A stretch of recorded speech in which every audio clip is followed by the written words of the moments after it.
आप अपने भाई और उसके परिवार के लिए कितना करते हो। देवर जी ने कसम खा ली है कुछ काम काज ना करने की। देख लेना, एक दिन वे लोग आपको जरूर धोखा देंगे। अंजू अक्सर ही अपने पति देव से कहती, कोई बात नहीं अंजू, अब जैसा भी है तो मेरा भाई ही ना।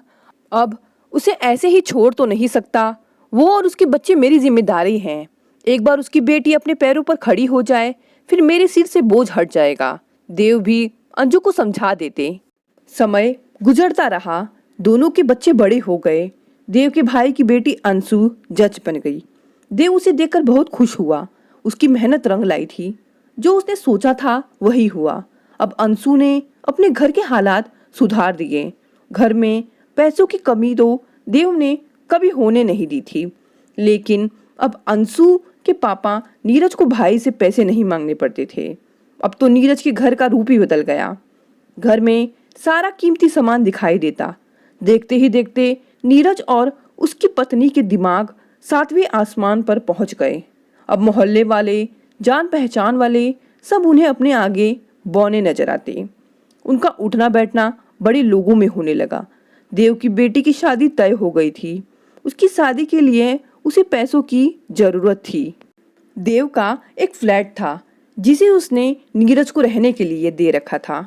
अब अंशु ने पैसे दिए तो नीरज ने बड़ा बंगला खरीद लिया था, क्योंकि अब फ्लैट उन्हें छोटा पड़ता। देव ने नीरज से फ्लैट की चाबी वापस मांगी। 2 महीने तक नीरज चाबी के लिए टालता रहा। एक दिन देव ने उसे कहा, नीरज, आज मुझे हर हालत में चाबी चाहिए। तुम्हारी भतीजी की शादी में 1 महीना रह गया है। इस समय मेरे पास ग्राहक है। वो चला गया तो मुझे बहुत परेशानी होगी। भैया, वो फ्लैट आपका कहाँ रहा? वो तो मेरा हो गया था। आपने मेरे नाम कर दिया था और अब मैंने वो अंशु के नाम कर दिया है। उसकी शादी में कुछ तो प्रॉपर्टी देनी है मुझे भी। ये क्या कह रहे हो? मैंने तुम्हारे नाम फ्लैट कब किया? वो फ्लैट तो मेरा है। ये देखिए फ्लैट के कागज, ये मेरे नाम है। नीरज ने कागज दिखा दिए। देव थके कदमों से वहां से लौट आए। उन्हें समझ नहीं आ रहा था कि नीरज ने फ्लैट अपने नाम कैसे करा लिया। घर आकर देव को परेशान देख अंजू ने कारण पूछा तो देव ने सारी बात बताई। देखा, मैं ना कहती थी कि देवर जी आपको एक दिन धोखा देंगे, और देखो अंशु ने भी अपने पापा को ऐसा करने से नहीं रोका। कितना मानते थे आप उन लोगों को अपना। आज आपके अपनों ने ही आपको हरा दिया। अंजू, ज्यादा मत सोचो, अपनों से हारने का मजा ही अलग होता है।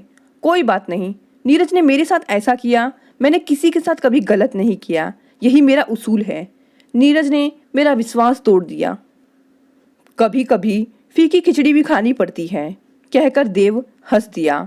चिंता मत करो, हमारी बेटी की शादी उतनी ही धूमधाम से होगी। मैं अपनी शेविंग निकाल लूंगा।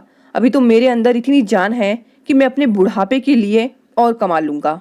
देव की बात सुनकर अंजू की आंखें नम हो गई। उसे अपने पति पर बहुत प्यार आ रहा था। भगवान किसी को इतना अच्छा कैसे बना सकता है। दोस्तों, आपको ये कहानी कैसी लगी?